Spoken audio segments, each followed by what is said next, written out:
S, வீடு, schools, hotels, store room இங்கெல்லாம் partition wall கட்டணும்னாலும் இப்போ பில்டிங் ஓனர்ஸோட first choice Renocon Rapid Wall Panels. திருமணங்கிற விஷயம் வந்து தாத்தா காலத்தில், அப்பா காலத்தில், முன்னோர்கள் காலத்துலேருந்து அவங்க அவங்களாம் அமைச்சு கொடுக்கறனால நாங்கள் இது பெஸ்ட்டாக இருக்கிறோம். இந்த இடத்துல ஒரு 42,000 ஜாதகங்கள் இருக்குது. வர்ற மக்களுக்கு ஆண் ஜாதகமாக இருந்தாலும் பெண் ஜாதகமாக இருந்தாலும் ஜாதகத்தை பார்த்து பலன் சொல்லி கண்டிப்பாக மேட்ச் பண்ணி கொடுத்துருப்பேன். அந்த வகையில் தான் இது வரைக்கும் நம்ம 2000 ரீச் பண்ணியிருக்கிறோம். 2000 மேட்ச் பண்ணி கொடுத்துருக்கோம். அதனால் ஜாதகத்தை கொண்டு பாதத்தில் வைக்க சொல்லிடுவோம். சாமியோட பாதத்தில் 11 முறை சுற்றிட்டு தேங்காய் பழம் உடச்சிட்டு வீட்டுக்கு வந்தாங்கன்னா கண்டிப்பாக அவங்களுக்கு அந்த ஜாதகத்தின் மூலம் அவங்களுக்கு திருமண நிகழ்வு கண்டிப்பாக நடக்கும். இந்த பரிகாரத்தை செஞ்சு கரெக்டாக 3வது நாள் அவருக்கு பெண் வீட்டிலேருந்து கூப்பிடுறாங்களாமா. எந்த டைமுக்கு போகலாம், எந்த டைம் கிட்ட அவங்ககிட்ட பேசலாம் அப்படிங்கிறதா டைம் வாங்கிட்டு போனாங்க. விமல யோகம் அப்படின்னு அந்த யோகம் எல்லாருக்குமே உண்டா, இல்ல நீங்க பாக்குற ஜாதகக்காரர்களுக்கு மட்டும் அதிகமா இருக்கு? 12ஆம் இடம் என்பது ஒரு விமல யோகத்தை குறிக்கும். அது யாருமே வெளியே சொல்றது இல்லை. அந்த விமல யோகம் தான் அந்த மனிதனுக்கு வெளிநாட்டு வருமானத்தையும் கொடுக்கறது, அவனுடைய தாம்பத்தியத்தையும் கொடுக்கறது. இந்த நட்சத்திர பகவானத்தை நாங்கள் எடுத்து பேசுகிறோம். நட்சத்திர பகவானை யாராலையும் ஒன்றுமே சொல்லியாது. நட்சத்திரம் தான் எங்கே போனாலும் பேசும். விஜய் சாருக்கு ரிசல்ட் வந்த அன்னைக்கு அவருடைய நட்சத்திரம் சாதகமாக இருந்தது. பழமை வாய்ந்த வேப்ப மரத்துக்கு தாலி விட்டுங்க, அல்லது ஒரு கோவில்ல அம்மனுக்கு தாலி தானம் பண்ணுங்க. பண்ணும்போது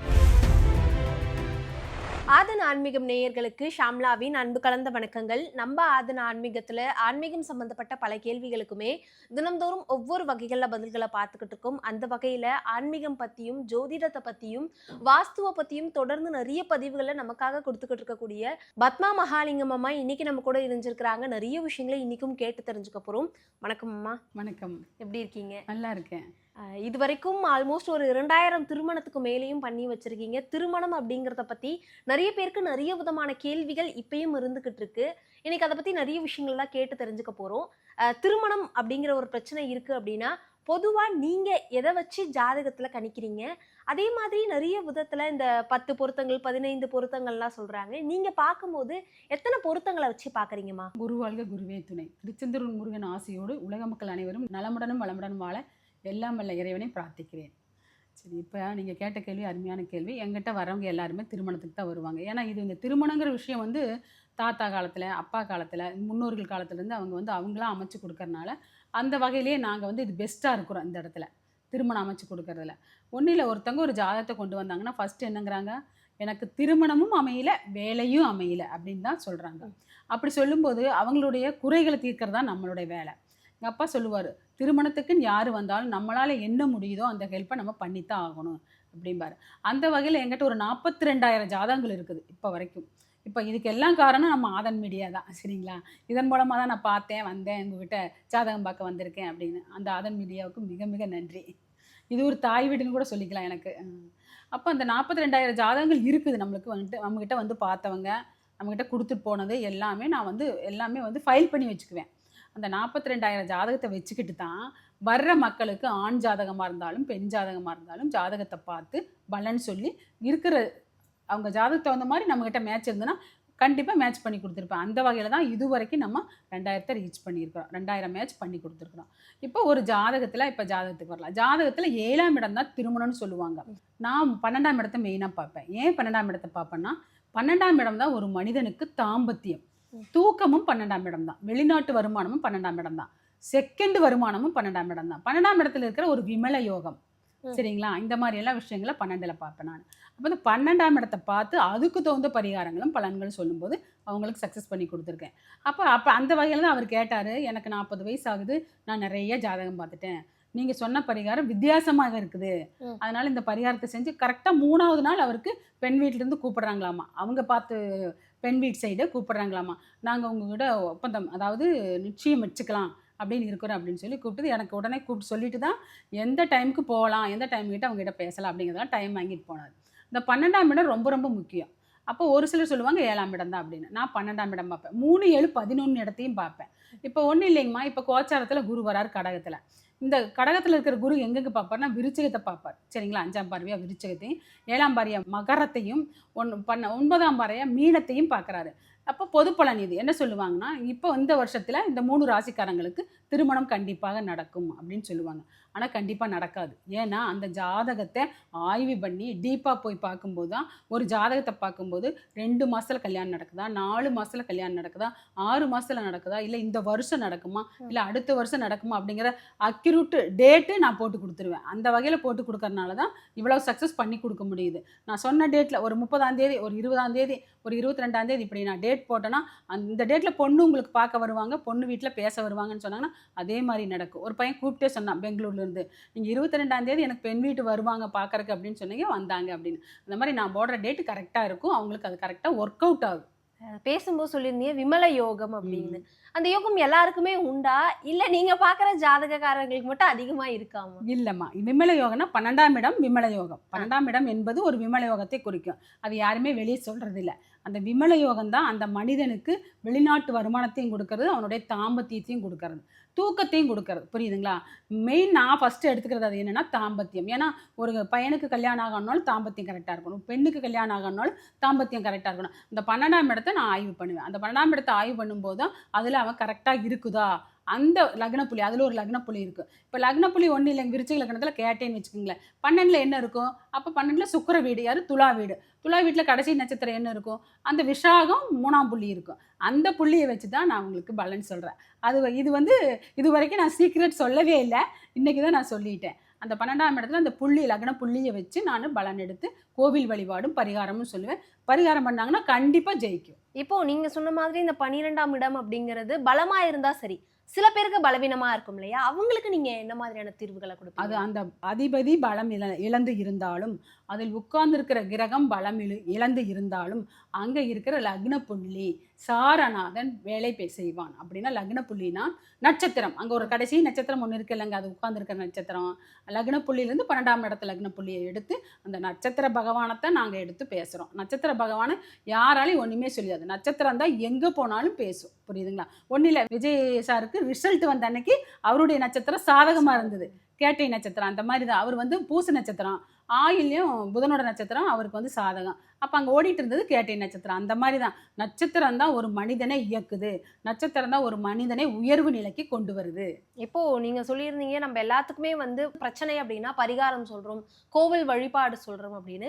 இந்த மாதிரி நிறைய பேருக்கு நீங்க சஜஸ்ட் பண்ணியிருப்பீங்களா மேம்? அவங்க உங்களுக்கு ஒரு ஃபீட்பேக் கொடுத்துருப்பாங்க இல்லையா, அது என்னவா இருந்திருக்கு? அதான் கோவிலுக்கு போயிட்டு வரக்கு நாங்கள் பரிகாரம் கொடுத்தோம்னா, கோயிலில் அவங்களுடைய ஜாதகத்தை கொண்டு, அவங்க குலதெய்வம் கோயிலாக இருந்தால் அல்லது அவங்க யோகாதிபதி கோயிலாக இருந்தாலும், கர்ண பகவான் கோவிலாக இருந்தாலும் ஜாதகத்தை கொண்டு பாதத்தில் வைக்க சொல்லிடுவோம். சாமியோட பாதத்தில் 11 முறை சுற்ற சொல்லுவேன். சுற்றிட்டு இப்போ இந்த பதிவு பார்க்குற யாராக இருந்தாலும் இதை செய்யலாம். சுற்றிட்டு 11 முறை சுற்றிட்டு தேங்காய் பழம் உடச்சிட்டு வீட்டுக்கு வந்தாங்கன்னா கண்டிப்பாக அவங்களுக்கு அந்த ஜாதகத்தின் மூலம் அவங்களுக்கு திருமண நிகழ்வு கண்டிப்பாக நடக்கும். இப்படி நிறைய பேருக்கு சொல்லி சக்ஸஸ் ஆகிருக்குது. கண்டிப்பாக நம்மளே பேச ஆரம்பிக்கும் போது நான் சொல்லியிருந்தேன் 2000 திருமணங்களுக்கு மேலே பண்ணியிருக்கீங்க. கேட்கும் போது கொஞ்சம் சந்தோஷமா இருந்தாலும் ஒவ்வொரு ஜாதகத்தையும் நம்ம பார்க்கும்போது அதை ஆய்வு பண்ணும்போது நிறைய விதத்துல நமக்கு தொந்தரவுகள் வந்திருக்கும். இப்படி ஒரு ஜாதகம் இருக்கே, இதுக்கு எப்படி தீர்வு தர்றது அப்படின்னு கண்டிப்பா யோசிச்சிருப்பீங்க. இவ்வளோ ஜாதகங்கள் பார்த்துருக்கேன். சில ஜாதகத்துல திருமணம் அப்படிங்கிற ஒரு விஷயம் பெரிய கேள்வியா இருக்கும், அதை நான் பாசிபிளா பண்ணி கொடுத்துருக்கேன் அப்படின்ற தருணங்கள் இருக்கும்ல மேம்? அது எப்படின்னா, இப்போ இந்த பையனுக்கு ஒரு கட்டத்தில் 5 கிரகம் 4 கிரகம் இருந்துன்னா சன்னியாசி யோகம். வள்ளலார் ஜாதகம் தான் அதை சொல்லுவார் எங்கள் தாத்தா. எங்கள் தாத்தா கிட்ட தான் நான் நிறைய படித்தேன். எங்கள் தாத்தா இன்னும் இருக்கிறார், சின்ன தாத்தா. அவர் சொல்லுவார், அப்போ அந்த ஜாதகத்தில் அவனுக்கு திருமணம் ஆகாதுன்னு எனக்கு தெரியும். ஆனால் உங்கள்கிட்ட நான் உங்களுக்கு திருமணமே ஆகாதுன்னு சொன்னால் எப்படி இருக்கு? அப்போ நான் என்ன பண்ணுவேன்னா, நீங்கள் ஒரு பழமை வாய்ந்த வேப்ப மரத்துக்கு தாலி கட்டுங்க, அல்லது ஒரு கோவிலில் அம்மனுக்கு தாலி தானம் பண்ணுங்க. பண்ணும்போது ஃபர்ஸ்ட் கல்யாணம் முடிஞ்சிருச்சு, அடுத்து செகண்ட் கல்யாணம். தாலி தானம் பண்ணா தாலி அவர் வாங்குறாருல்ல, அவர் எதுக்காக தாலி வாங்குவார்? தன்னுடைய கல்யாணத்துக்கு வாங்குவாரு. அதன் மாதிரி அந்த பரிகாரம் அதில் போய் செல்லுபடியாயிருது. எப்படின்னா திருமாங்கல்யம் வாங்கி கோவிலுக்கு தானம் பண்ணுனா அவருக்கு ஒரு கல்யாணம் முடிஞ்ச மாதிரின்னு வச்சுக்கோங்களேன். ஒரு திருமாங்கல்யம் வாங்கி ஒரு சரடு வாங்கி ஒரு வேப்ப மரத்தை கட்டினாலும் அவருக்கு கல்யாணம் முடிஞ்ச மாதிரி. புரியுதுங்களா? இந்த மாதிரி விஷயங்கள் எல்லாம் சொல்லி அந்த ஜாதகத்தை பார்க்கும்போது நிறைய கிரிட்டிக்கலான ஜாதகங்கள் நிறைய பார்த்துருக்கோம். இந்த மாதிரி எல்லாம் சொல்லி அவங்களுக்கு சக்ஸஸ் கொடுத்து அடுத்து திருமணம் நடத்திது. அப்போ அவங்களுக்கு வர வேண்டிய வரன் எப்படி வரும்னா 2ஆம் தாரம் தான் வரும், ஃபர்ஸ்ட் தாரம் வரவே வராது. தாலி கட்டுறதுனால 2ஆம் தாரம் தான். 2ஆம் தாரம் வரும். இல்லை 5 கிரகங்கள் 4 கிரகங்கள் ஒன்று சேர்ந்துருந்தா அவங்களுக்கு 2ஆம் தாரம் தான் வரும். 2ஆம் தாரம் தான் வரும், ஃபர்ஸ்ட் தாரம் வராது. இப்போ நீங்க சொல்லியிருந்தீங்க இந்த விஷயங்களை தாண்டி இப்போ திருமணம் அப்படிங்கிற ஒரு விஷயத்துல நிறைய பேர் சொல்றது இந்த செவ்வாய் தோஷம் அப்படிங்கிறது. அப்படி இல்லைன்னா எனக்கு திருமணமே நடக்கல அப்படிங்கிற ஒரு பிரச்சனையும், சில பேர் வந்து ஜாதகம்லாம் பார்த்து கல்யாணம் பண்ணியிருந்தாலும் அவங்களுக்கு அந்த திருமண வாழ்க்கையில ஒரு பிடிப்பு இருக்காது, அதுல வந்து விலகி இருப்பாங்க. திருமணம்னு ஒரு பிரச்சனை இருக்கு, அவங்க வந்து இந்த கோவிலுக்கோ இல்ல இந்த பரிகாரத்தையோ செஞ்சாங்கன்னா கண்டிப்பா திருமணம் அப்படிங்கிற ஒரு விஷயத்துல அவங்களுக்கு வெற்றி கிடைக்கும் அப்படின்னா என்ன சொல்லலாம்? அதாவது நாளை என்ற சொல்லுக்கு லட்சுமி நரசிம்மர் கிட்ட இடம் இல்லை அப்படின்னா, நீங்கள் இப்போ போய் இன்றைக்கி என்ன வரம் கேட்டிங்கன்னா லட்சுமி நரசிம்மர் ஓகே அப்படி சொல்லிடுவார், கொடுத்துருவார். ஆனால் நீங்கள் போய் கேட்கணும், ஆத்மாத்மா கேட்கணும். அது மாதிரி அவங்களுக்கு வந்து கல்யாண வாழ்க்கையில் பிடிப்பு இல்லாமல் இருந்தாங்கன்னா லட்சுமி நரசிம்மர் கோயிலுக்கு போக சொல்லுவோம். லட்சுமி நரசிம்மருக்கு ஒரு அதாவது லட்சுமி மடியில் வச்சுட்டு உட்காந்துருக்க லட்சுமி நரசிம்மருக்கு போனால் பட்டு புடவை தானம் பண்ண சொல்லுவோம். பட்டு புடவை தான், புடவைன்னு சாதா புடவையெல்லாம் கிடையாது, பட்டு புடவை தானம் பண்ண சொல்லியிருக்கோம். இந்த மாதிரி நிறைய ஒரு கல்யாணமாய் கணவன் மனைவி பேசாமையே ஒரு வீட்டில் இருந்திருக்காங்க, பிரிஞ்சு இருந்திருக்கிறாங்க, வாக்குவாதத்தினால அவங்க கல்யாண வாழ்க்கை ஒத்து வரல, இந்த மாதிரி இருக்கிறவங்களுக்குலாம் நிறைய சொல்லி சக்ஸஸ் பண்ணி கொடுத்துருக்கோம். அது என்னம்மா பட்டுப்புடவை தான்? அதாவது அந்த லக்ஷ்மி வந்து அவருடைய கோவத்தில் சாந்தப்படுத்துறதுக்காக மடியில் உட்காடுறாங்க. லக்ஷ்மி நரசிம்மரோட கோவத்தை சாந்தப்படுத்துறதுக்காக மடியில் உட்காந்துக்கிறாங்க.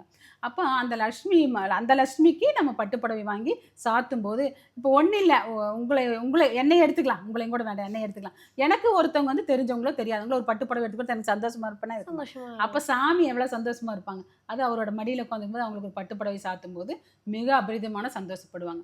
பட்டுப்புடவை ஏன் சாத்த சொல்கிறேன் அப்படின்னா, சுக்கிரன் வலுப்பெறாங்க, புரியுதுங்களா? அதாவது ஆணாக இருந்தாலும் பெண்ணாக இருந்தாலும் சுக்கிரன் வலுப்பெறும்போது அவங்க சந்தோஷமா இருப்பாங்க. சந்தோஷத்தை கொடுக்கறதே சுக்கிரன் தான். இப்போ திருமண தடை அப்படின்னு பொதுவா இருக்கிற பட்சத்துல சில பேர் வந்து செவ்வாயுடைய வலு அதிகமா வேணும் அப்படிங்கறதுனால செவ்வாய் கிழமைகள்ல துர்கைக்கு விளக்கு போடுறது, திருமண தடைக்கு இந்த மாதிரி நிறைய விஷயங்களை பண்ணுவாங்க. ஆனா நீங்க வந்து இந்த ஒரு விஷயத்த பண்ணுங்க, இது யாருமே கவனிக்கல, திருமண தடைக்கு இப்படியும் ஒரு விஷயம் இருக்கு அப்படின்னா அது என்னமா? அதான் அப்போ வர்ற நட்சத்திரங்கள்ல இப்போ ஒருத்தவங்க பூர நட்சத்திரத்தில் வர்றாங்கன்னு வைங்களேன், அவங்களுக்கு வந்து உத்திராடம் கோடீஸ்வர நட்சத்திரமா இருக்குது. அவங்களுக்கு அந்த நட்சத்திரத்தை வந்து பலப்படுத்த சொல்லுவேன். உத்திராடம்னா யாரு, அதுக்குண்டான கோவில் யாரு, விநாயகர். பிள்ளையார்பட்டி விநாயகர் தான் உத்திராட நட்சத்திரத்துக்கு வந்து உண்டான கோவில். அந்த கோயிலில் போய் லட்டு தானம் பண்ண சொல்லுவோம் நாங்கள், புரியுதுங்களா? அப்படி பண்ணும்போது அவங்களுக்கு சக்ஸஸ் ஆகிடும். அப்போ ஒவ்வொரு நட்சத்திரத்துக்கும் பின்னாடியே வர்ற இந்த கோடீஸ்வர நட்சத்திரத்தை இயக்கும்போது அவங்களுக்கு எல்லாமே நல்லாயிருக்கும். தொழில் நல்லாயிருக்கும், திருமண வாழ்வும் நல்லாயிருக்கும், ஆரோக்கியம் நல்லாயிருக்கும், மணி ஃப்ளோ நல்லாயிருக்கும். இப்போ சமீபத்துல நீங்க வந்து அவார்டெல்லாம் வாங்கியிருந்தீங்க திருமணத்துக்காக அப்படிங்கிற ஒரு விஷயத்த கேள்விப்பட்டோம். அதை பத்தி என்ன டீட்டெயில் மேம், எப்போ வாங்கியிருந்தீங்க, என்ன விஷயங்கள் நடந்திருக்கு? இது வந்து திருமண பேரவையில் கூப்பிட்டு கொடுத்தாங்க. திருப்பூரில் ஒரு திருமண பேரவை இருக்குது, கோயம்புத்தூரில் ஒன்று இருக்குது. 2 பக்கமும் கூப்பிட்டு எனக்கு வந்து ஒரு பக்கம் வீரமங்கை விருது கொடுத்தாங்க, இன்னொரு பக்கம் என்ன கொடுத்துருக்காங்கன்னா சாதனையாளர் விருது கொடுத்தாங்க.